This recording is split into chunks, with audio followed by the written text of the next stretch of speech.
दोस्तों नमस्कार, कैसे हैं आप सब। उम्मीद करते हैं आप सब बहुत ही अच्छे हैं। आपका स्वागत है नेहा भोजपुरिया ब्लॉग में। दोस्तों आज हम सुनाने जा रहे हैं चुटकुला नाच गीत।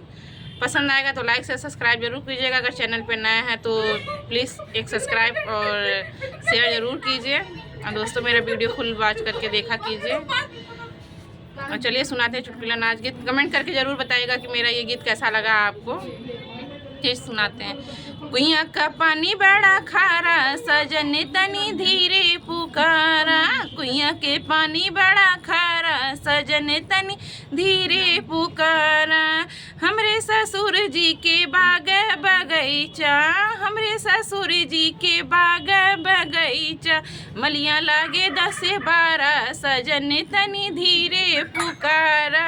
मलिया लागे 10-12, सजन तनी धीरे पुकारा।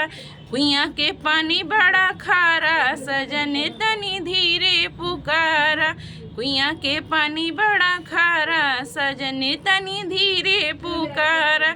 हमरे ससुर जी के तारा इनारा, हमरे ससुर जी के तारा नियारा।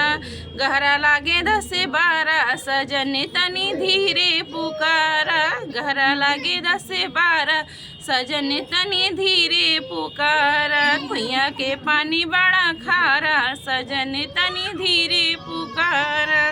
कुइया के पानी बड़ा खारा, सजन तनी धीरे पुकारा। हमरे ससुर जी के महला 2 महला, हमरे ससुर जी के महला 2 महला।